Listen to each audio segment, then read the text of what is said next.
He's a hard worker, drives you hard and wants to get the absolute max out of every moment. Never settles, but he's incredibly inventive and full of fantastic stories, and he's a sweetheart. I'm so full of respect and admiration for him.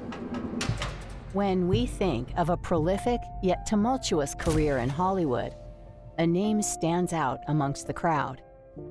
In a roller coaster of events, from stardom, rock bottom, and returning as one of the most well-known actors in the industry thanks to his incredible portrayal of his roles and charismatic demeanor. From his hardships to his incredible retribution. This is Robert Downey Jr.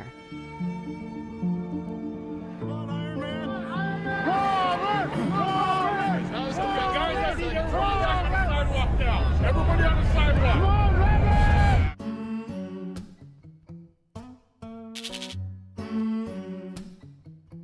Now, first of all, Robert, back as Sherlock, back as Iron Man, what is it about those two characters, the two franchises, that kind of just draws you back in?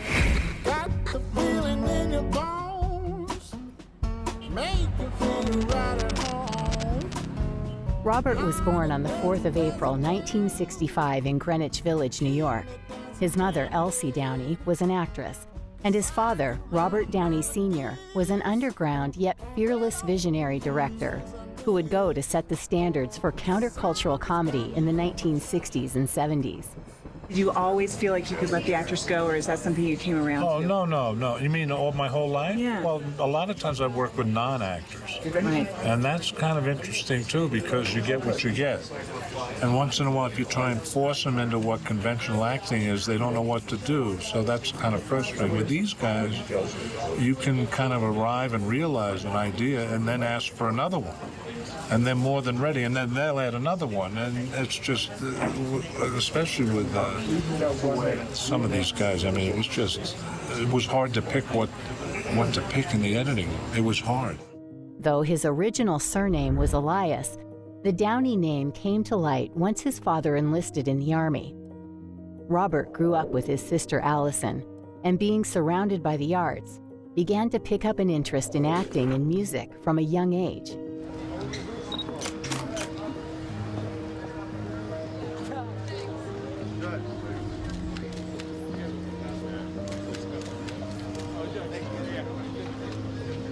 Robert's close relationship with his father, Robert Downey Sr., landed the young Robert a role in his father's film, Pound, in 1970.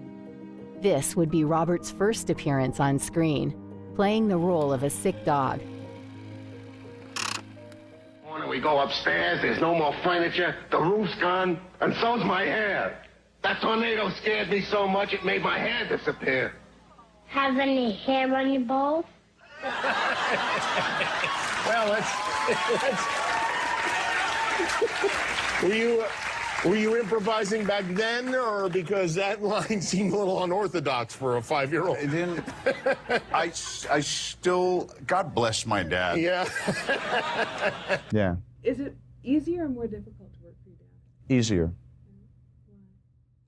Because he's my dad, you know, he knows me so well. And also I think he genuinely is concerned with nothing but my well-being as an artist in this art form. So he has no agenda other than helping me explore myself. And in this case, the darker, more twisted aspects of my psyche. Does he push you harder than other directors? Or do you want to work He harder? pushes me easier, you know. It's like he knows I'm gonna give 1,000%. And he just kind of sets a stage for me. Yeah, he expects a lot, you know. He expects a lot. Unfortunately, the young Robert's childhood was not one of stability. Drugs surrounded the young boy and his sister throughout their household. And by the age of just 7 years old, Robert Downey Sr. would offer his son a joint of marijuana, and young Robert reciprocated.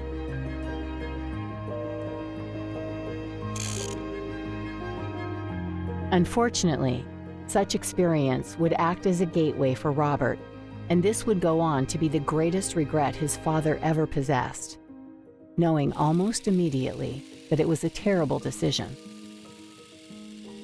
At the age of 13, Robert's parents would get divorced.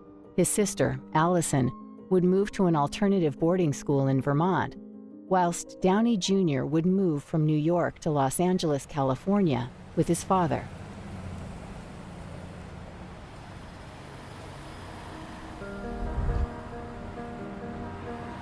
The idea of school didn't sit well for the young Robert.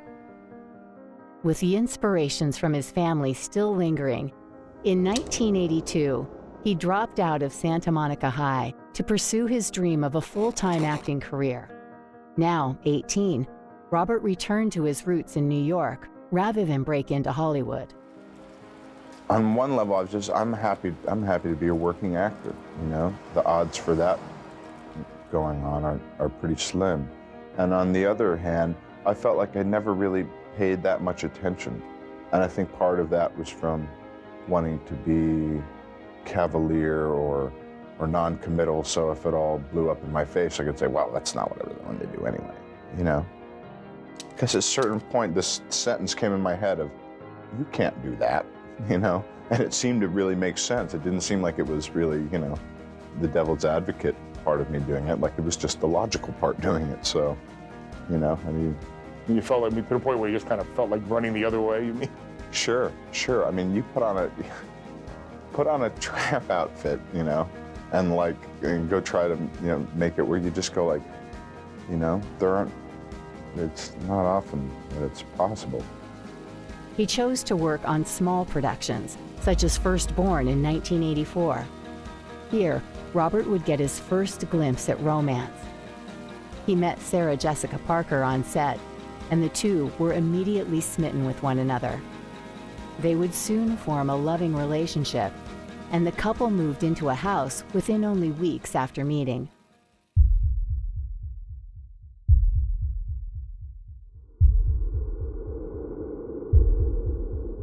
Over time, his former co-star and lover, Sarah, would become more and more concerned of Robert's behavior as it became apparent a serious drug habit was forming. Eventually, she felt supporting him was more akin to being a mother than a girlfriend.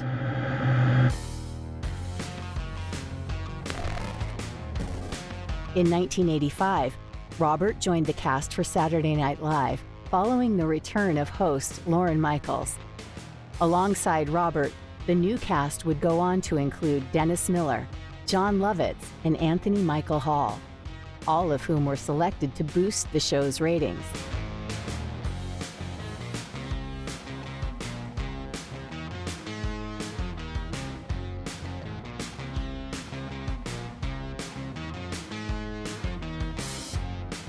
In the same year, Robert had acting breakthroughs while working on Tough Turf and Weird Science. Though not a core member, he would go on to be associated with the Brat Pack, a group of young actors predominantly featured in the John Hughes American teen films. Second thing, it makes me feel so good that you, for lack of a better term, you've escaped the clutches of that so-called Brat Pack thing, where you're on your own as an actor. Does that bother you when you're associated with those people and they say, yeah, Downey, yeah, he's one of those guys who's whatever? Well, it's funny because I've never been in the room with any of them. You know what I mean? Yeah. But, yeah, I guess, I don't know, you know. I'm just, you know, whatever. Well, you know what I mean? What I'm saying is that a lot of people think that you're just associated with just a group of young guys who came along at a certain time and doing that certain kind of movie. Yeah. And that's not, I mean, does that bother you when people do that? When they? I don't know. I think what bothers me is when I'm not happy with my work in a film and everything else is pretty much secondary. I mean, you know, career-wise, anyway. He attended the premieres with Sarah Jessica Parker.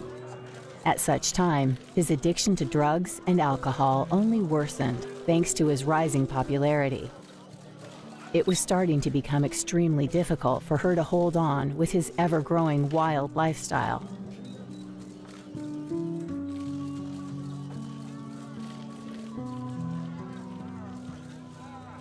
His career was a crescendo, flying higher and higher into stardom. In 1987, Robert secured his first lead role in the feature film, The Pickup Artist. From here, Robert Downey Jr. would make a performance that would ultimately foreshadow his emotional decline. He gave an incredibly memorable performance in Less Than Zero, a film adaptation of Bret Easton Ellis's novel. The film depicted Robert as Julian, a rich kid whose life is led astray, derailed due to his severe heroin addiction. He becomes cut off from his family and is reduced to a homeless junkie, dying from heart failure. A role which would, unfortunately, go on to closely mirror Robert's own life.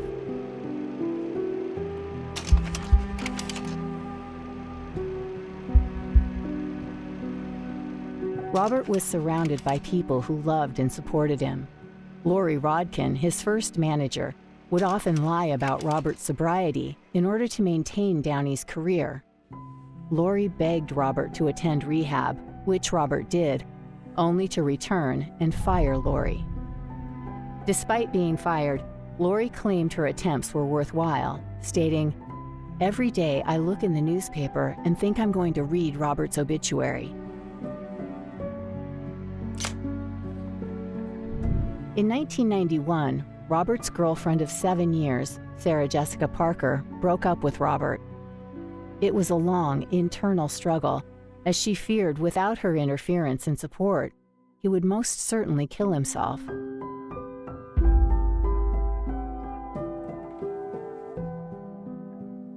In order to test his artistic limits and fight against his ongoing addiction, Robert would try out for one of the most prestigious roles of his career. And with a great deal of expectations and social pressure, the 26-year-old would play Charlie Chaplin in the 1992 film Chaplin, a role he prepared for vigorously, such as learning how to play violin and tennis left-handed. His posture and physical demeanor needed a complete renovation in order to transform into this much-loved individual. But I mean, that was so real to me in the beginning.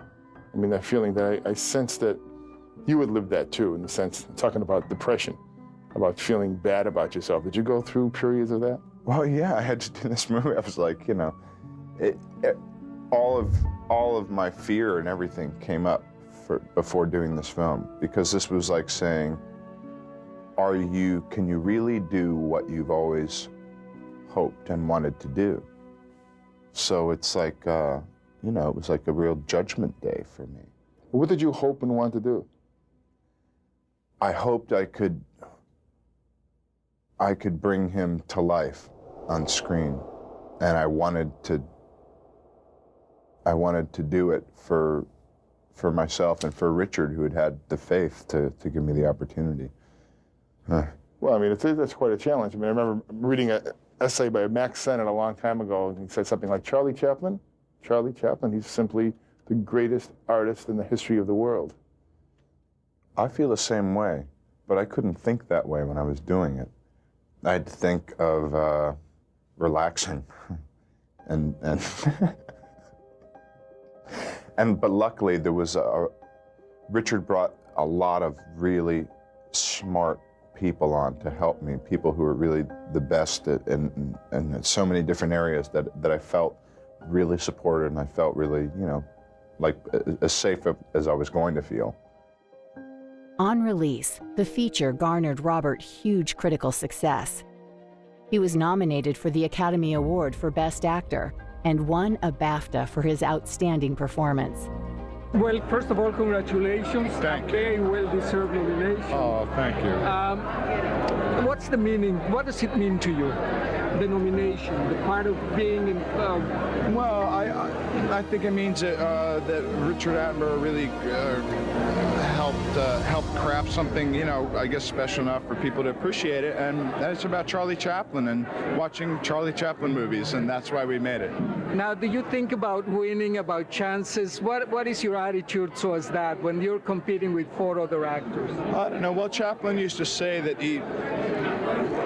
that these kind of things implied that people were in competition with each other, but rather I think it's just, you know, I don't know what to think. It's my first time. Well, hope to see you in the press room with the award. Oh, thank you. Thank you. What are you enjoying about being nominated for an Academy Award? Picking out my clothes, and no. What I mean, the enjoyment is also that you realize, wow, you know, that I really am in this for the long run, and that you know I'm going to be that I intend to do this for a long time, and I intend to get more involved, and hopefully my integrity will flourish.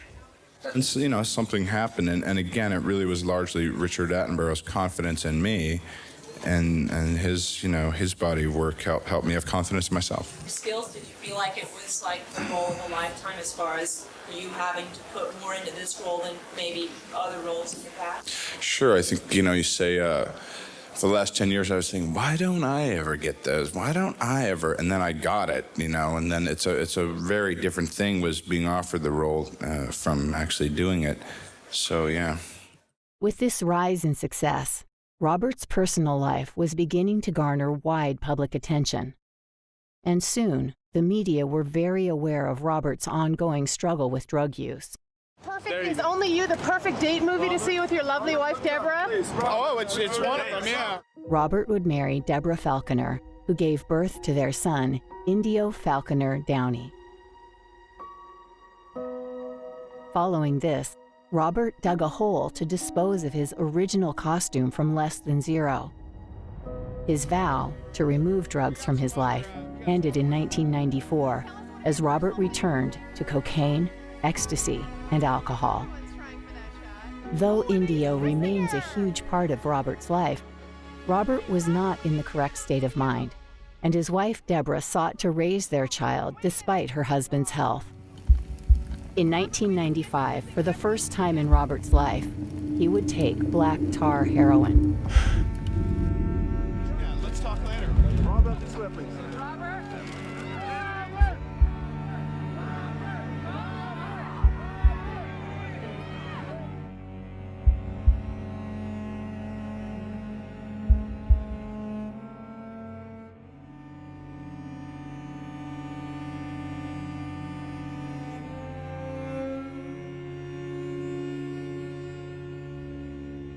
The young Downey found himself out of control, referring to himself as a lovable tornado, going from film sets to rehab daily. Robert would be disappointed with his performances and slowly began to lose interest in the quality of his work. I felt like I never really paid that much attention. And I think part of that was from wanting to be cavalier or non-committal, so if it all blew up in my face, I could say, well, that's not what I really wanted to do anyway, you know? Robert's wife, Deborah, left with his son, Indio. Following this, Robert would also lose his home in Malibu.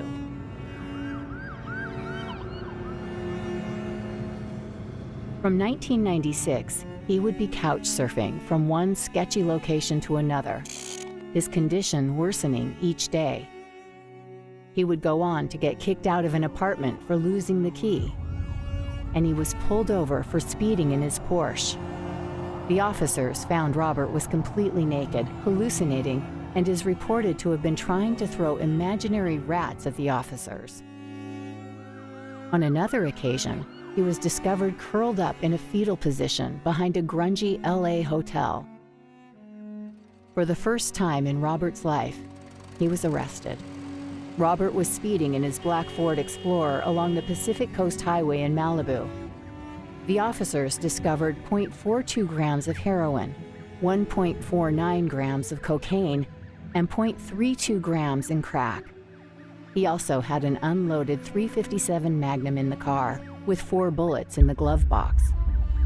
Whilst awaiting trial, he was arrested once more after wandering into a neighbor's residence in Malibu. After stripping to his underwear, he climbed into the empty bed of the neighbor's young child.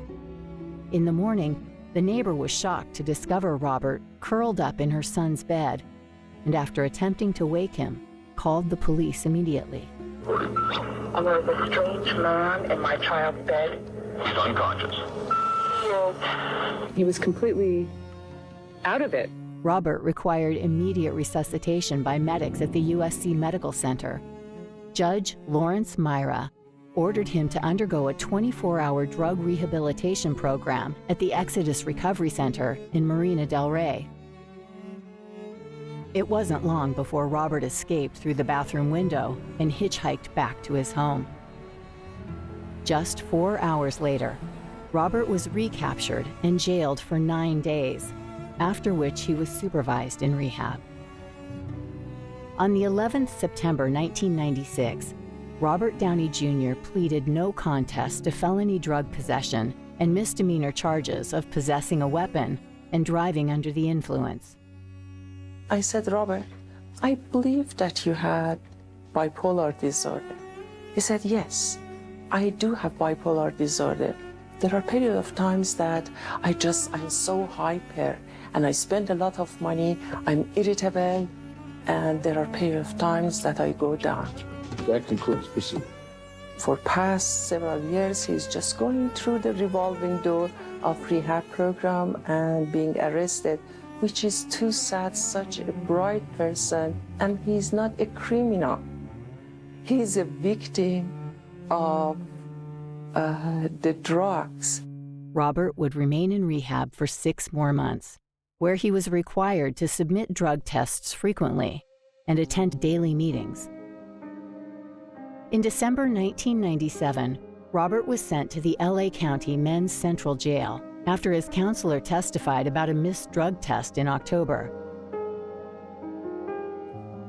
During his jail time, Robert was subjected to many fights and vicious beatings, reportedly waking up in a pool of his own blood. He was a target due to his celebrity status and being a pretty boy. He received a severe gash from an argument with 3 other inmates and needed to be moved to solitary confinement for his own safety. After 113 days, Robert was released and immediately checked into a 120-day rehab program where Robert remained on probation. The judge ruled for a 24 strict rehabilitation center. Watch out, Robert. There's a grass thing back here. Excuse me, can we get to court? Please, Thank that's you. all we want. Hey. Thank you, Robert.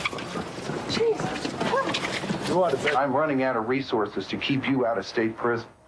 I'm going to incarcerate you in a way that's very unpleasant for you. I'm doing that because I believe if you understand that's where you're going, maybe it'll save your life.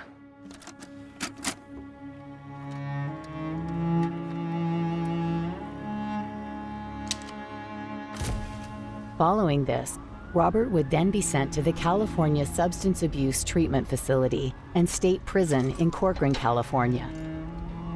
The climate of the prison was much harsher than the previous state penitentiary. Guard towers surrounded the walls, and Charles Manson was located in the maximum security wing next door. With such a hostile environment, Robert was extremely frightened. The experience at the penitentiary was scarring. Robert would attempt to survive by keeping his head down and performing his duties, often being scolded and harassed by other inmates, such as when Downey was given death threats simply for spitting into the sink while brushing his teeth. Were you afraid? I was the first day. I was kind of scared. Yeah. Yeah. Yeah, and there was a lot of stuff that happened that doesn't bear mentioning because things are violent, and there's certain things that you do when you enter that system that you wouldn't care to do on the street, but it's part of the deal. Robert struggled. Not being able to be a father to his son took a mental toll. It was heartbreaking to tell Indio the truth about his incarceration, and debated lying to his wife, Deborah, stating he wanted to tell Indio he was going to Yugoslavia to become a spy, until Deborah eventually made him tell the truth.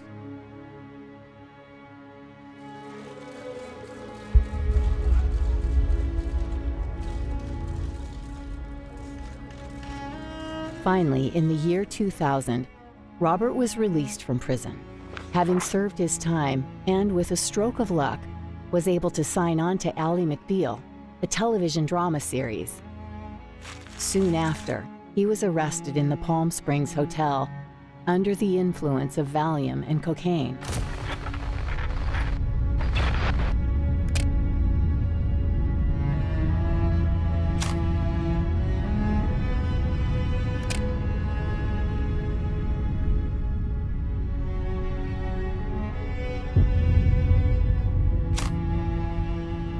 Miraculously, he managed to sign on for more episodes of Ally McBeal despite a possible 4-year sentence looming over him. Sadly, his attempted retribution did not come to pass, as in April 2001, Robert was found wandering around Culver City barefoot. Cocaine was found in his system. Though he was released, the Ally McBeal executives fired Downey from the show, and his wife, Deborah, officially divorced. Though she allowed visitations for Indio, the stress procured from her ex-husband was far too difficult to maintain. Downey pleaded no contest to the charges which loomed over him. During this period, California Proposition 36 was passed, a proposition which assisted in sending drug offenders to rehab as opposed to jail. Due to this, Downey was sentenced to 3 years of probation and drug rehabilitation.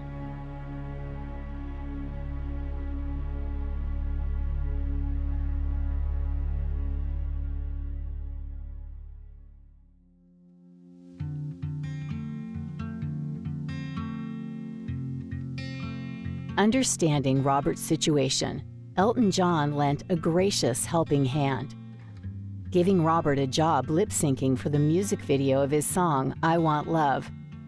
The public would often say this was the kickstart to Robert's new life. It was clear that upon returning to Hollywood, Robert possessed no financial safety. His wife had left him, and he had no home to return to.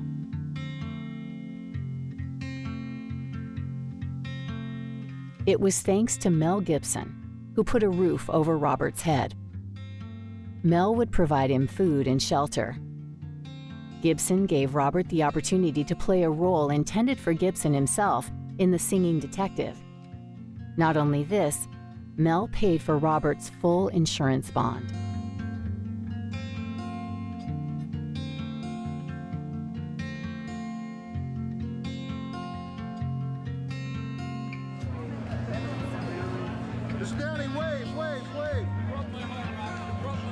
Downey made his return to the mainstream industry with Gothika. Joel Silver, the producer, would refuse to pay Robert 40% of his salary until the production had wrapped as insurance for Robert's past misdemeanors. On the set of Gothika, Robert met Susan Nicole Levin, an executive vice president for Silver Pictures. The two hit it off, and Susan remained skeptical that his advances would continue after the production. But Robert, smitten, would continue to meet with her. After forming a loving relationship, Robert proposed to Susan on November 5th, the night before her 30th birthday. The two were married in August 2005, a Jewish ceremony taking place in Amagansett, New York. Slowly but surely, Robert was beginning to rise once more, obtaining huge attention for his leading role in Kiss Kiss Bang Bang, a directorial debut of Shane Black, who would remain a close friend and colleague until this day. Robert was an angel. Aside from, standing this close all the time, so he just stares right in your eye, he's just looking at you to gauge that you're on the same page. He doesn't want condescension or solicitude. Least of all does he want your pity. He wants to do the job. Tell him what to do, tell him the task, and like a true pro, he will execute whatever assignment you give him. And that's all he wants to do now is just do the job. And he is an expert. He's a pro. And it was a joy to watch. Kilmer, same way. We did this movie in 35 days. That's the proof of the pudding. If any one of these guys had even been the least of a nuisance or a trouble, we could never have finished the movie. They were just as devoted as can be. Everybody in this film needed the film. Robert's son, Indio, would also go on to star in the film at the age of 9, which remains his only acting credit. Robert appeared in Zodiac, directed by David Fincher. He played the role of San Francisco Chronicle journalist Paul Avery, reporting the Zodiac killer case. Why was it important to you to be in this film? Well, I thought it'd be fun, believe it or not. And Fincher's a great filmmaker. made a great friend in Jake, and Mark and I have known each other for a while, and Anthony Edwards has always been one of my favorites. I just thought it'd be a blast. Do you think this film will shed new light on the case? I think anytime you have something that's historical fiction, although there's a lot of accuracy in it, there's nothing definitive, but I think what it'll do is retell a story that was and still is in a lot of people's psyche and the kind of the American unconscious, you know? Do you think people will leave the theater being haunted by the story? You know, if we did our job, they will. Thank you very much. Thanks. From this point on, it was time for Robert's career to hit high altitudes.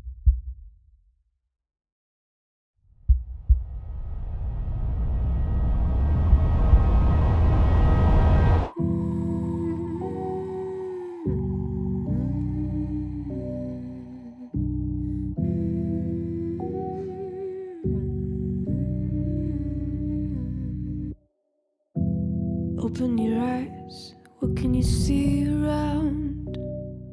Wind of the open sky, over the siren sound.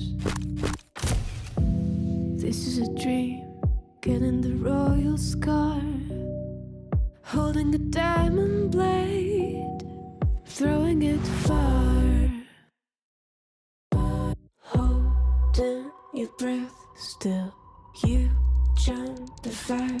We'll just sit and wait till you see me fly. I know they'll never catch me for it. See me fly, the way I put my finger on it. See me fly. Well, as far as I'm concerned, he's the Frank Sinatra of the Marvel Universe. Guy. See me fly, I know they'll never catch me for it. See me fly, the way I put my finger on it. See me fly, you got it. Then try to tell me you got the wrong guy. Despite the critical success, Robert had not starred in a blockbuster film. This all changed the day he took on the role as Tony Stark in Iron Man. The film catapulted Robert, turning him into a household name due to the popularity of the incoming Marvel Cinematic Universe. I go to Japan. I go there. I go, please, a small problem with your passport links up to some incredible criminal. I'm like, yeah, but I'm told that, well, you did not make a claim of said activity. I was like, oh, look, I'm tired. How long? Well, 16 months. Blah, blah, blah. Do you know the name? Well, the first infraction you had in 1995, I was like, you know what? It's hard for me to hold it because I've been arrested so many times. Now, Robert, of course, is brilliant as Tony Stark, and lots of people say he was born to play him. This is, I think, the role of a lifetime for him. A lot of people thought Chaplin was. I happen to think this guy was born to be Tony Stark. And why is that? Well, because, you know, Robert's grown up in the public eye. Everything good and bad that's happened in his life, everybody's seen. And Tony Stark, he's a guy who's also grown up in the public eye. He's a genius. Everybody appreciates his talent. But the fact of the matter is, I think that Robert Downey Jr., he's an improviser, so he brings a certain spontaneous, you know, aspect to the humor. And I think he finds the real humanity in a character that could otherwise be a two-dimensional comic book figure. Yeah.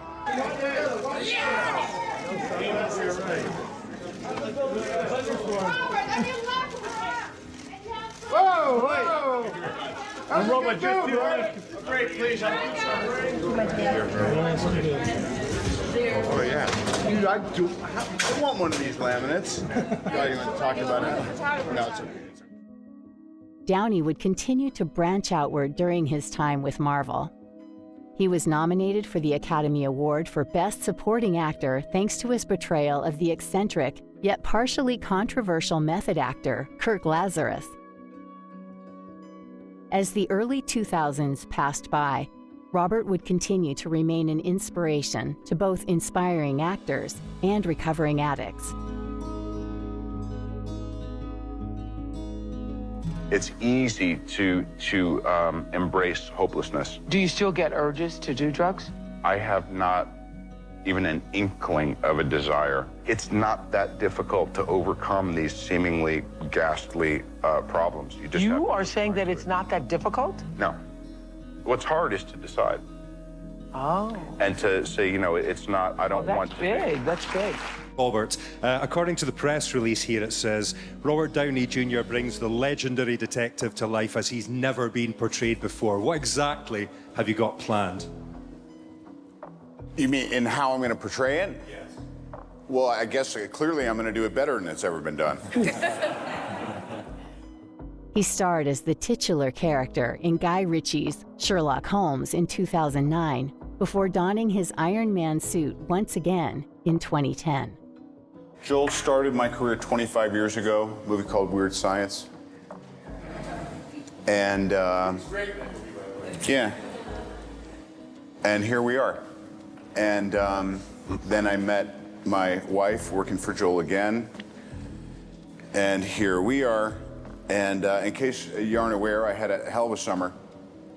And it's made me much more viable to play a lead role than I might have in the past. And I thought the idea of Guy and the way his directing style and his strengths with a kind of very staid, you know, iconoclastic period idea like this was just kind of a no-lose situation.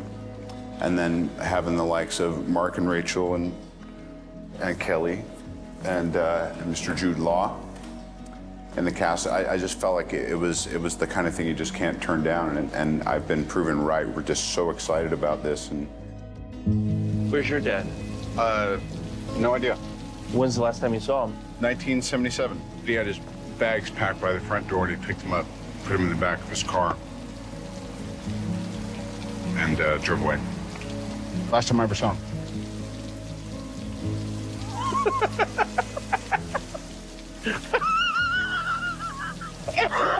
It's so funny.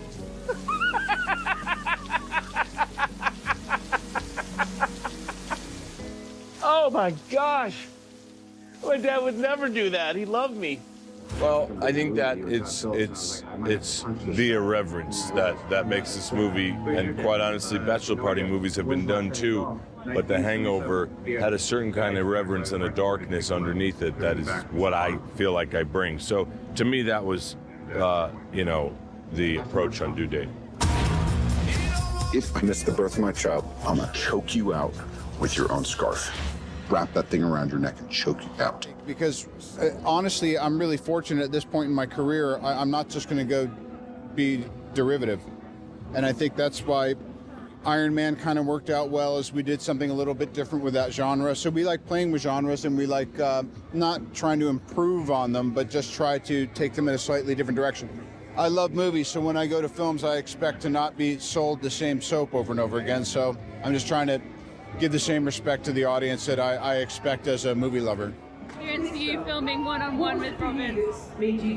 Yeah, Robert's an intense guy, and but you know, there was a lot of laughing, and he's a very opinionated guy, and I like that. I like that he has a lot of experience, and I don't. So I like to listen to about his experience over and over again. That's the other reason.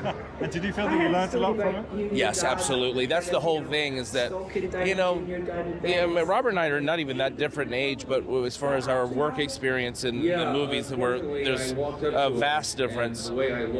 So, I think he was a little bit I even got kind of choked up the other day and told him how much that I appreciate him, guiding me along on this movie. I really am very fond of him.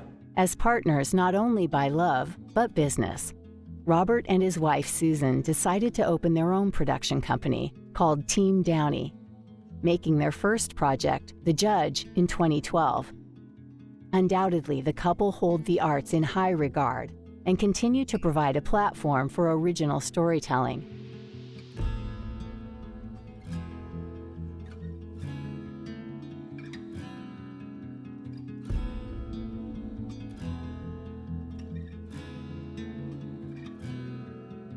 After the release of The Avengers, currently the 9th highest grossing film worldwide, Robert's second son, Exton Downey, was born.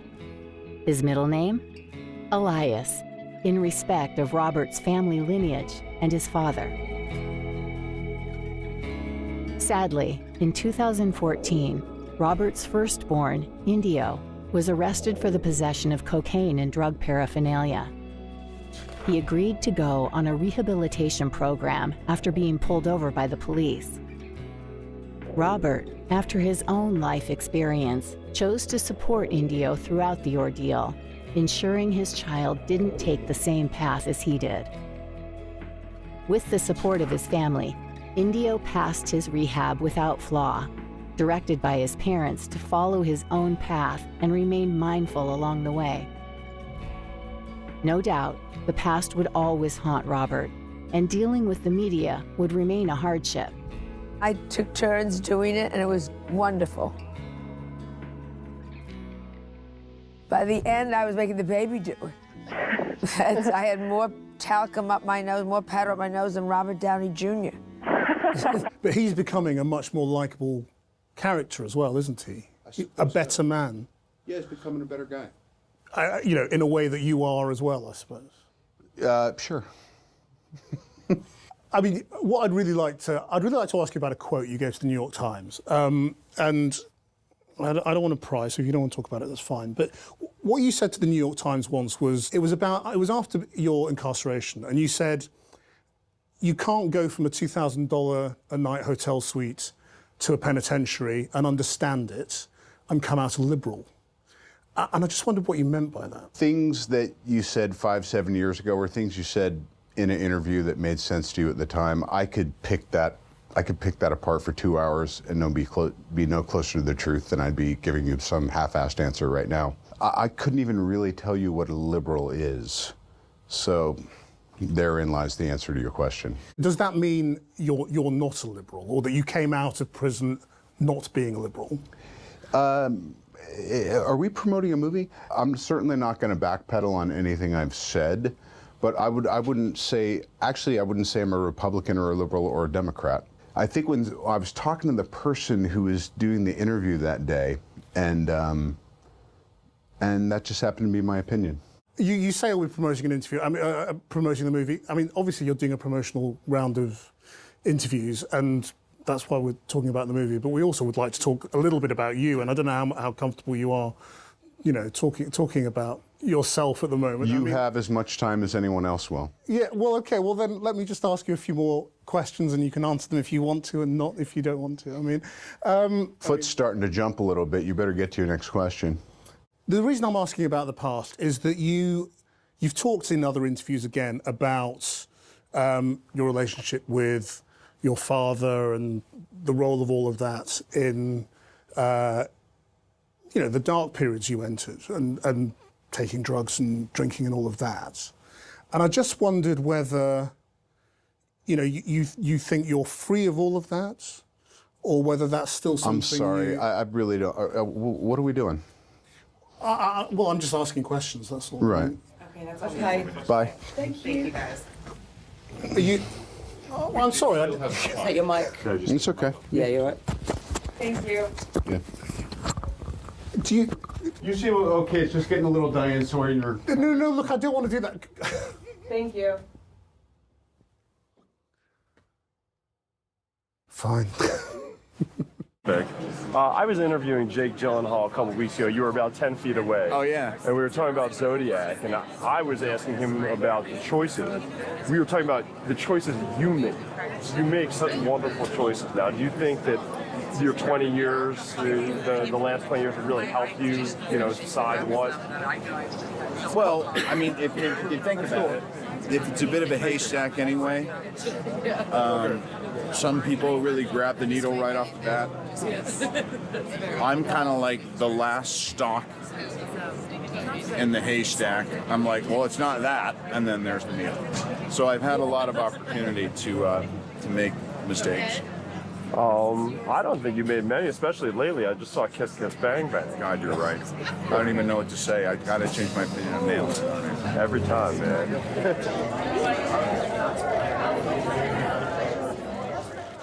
Robert would not concern himself with who he was, instead remaining focused on what he can be.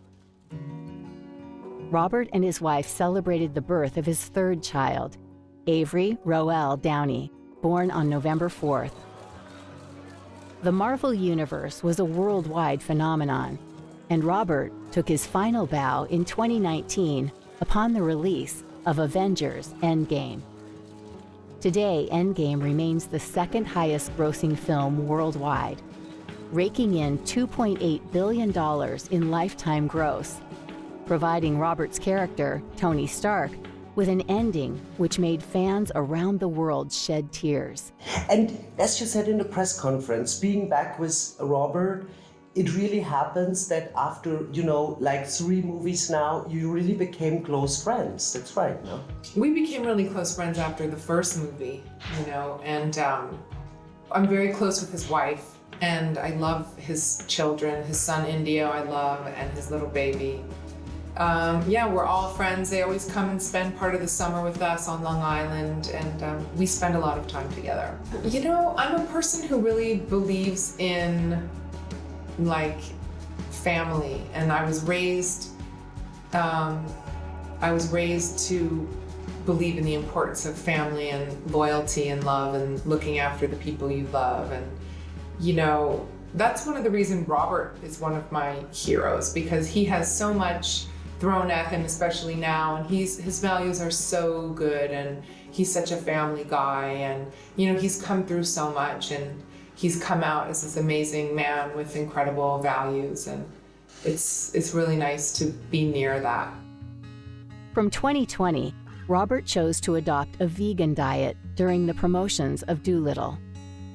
In order to combat his own carbon footprint, he announced the opening of the Footprint Coalition, an organization tailored to developing advanced technology to protect the environment, which still remains active and thriving. As his business endeavors boomed, Robert is now seeking to reprise critically acclaimed roles. He will be featuring in The Sympathizer, directed by Park Chan-wook, and Oppenheimer, directed by Christopher Nolan. 2 castings fans are incredibly excited to watch, following his massive success in the Marvel franchise. In July 2021, Robert Downey Sr. passed away after a long battle with Parkinson's disease at the age of 85. Robert was incredibly close to his father.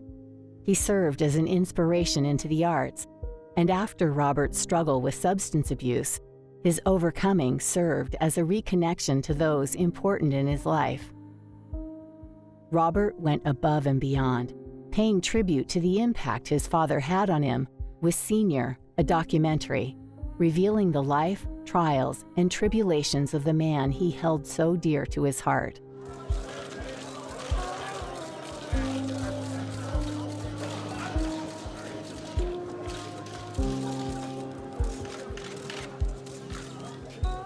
Well, I actually had really good parents, and they were kind of square in a lot of ways, and they were very highly ideal people and artists, and did their very best. The relationship with your dad, did you want to get involved in this business because of him? Well, I remember, him being a writer and a director. I remember when I was 8 years old, I was in a movie of his, but it seemed kind of natural to me, this is just what I'm doing. Daddy's making this, and I'm doing it too, I guess so. I really admire my father, and it seemed like he had a really good time and really got to communicate. He and Susan remain an inseparable power couple, residing in New York and Malibu. Their continued work with Team Downey has set future projects in motion, such as the upcoming Sherlock Holmes sequel. Robert remains in close contact with his children, attending the premiere of Senior with his son Indio. It is undisputed that Robert will continue to push his children in the direction of greatness and passion, whatever path they may take. From a harsh upbringing to one of the worst downfalls in celebrity history, Robert Downey Jr. was able to not only overcome acclaimed critical hurdles, he was able to overcome himself with the support from the ones he loved. And now he remains skyrocketing upwards, inspiring millions. All with a hard-working mindset and no lack of charisma. My mother's face, my father's heart. A good day when the fall rains start. A feeling you find no matter how far you've gone. The thing you can't quite put your finger on. Back home.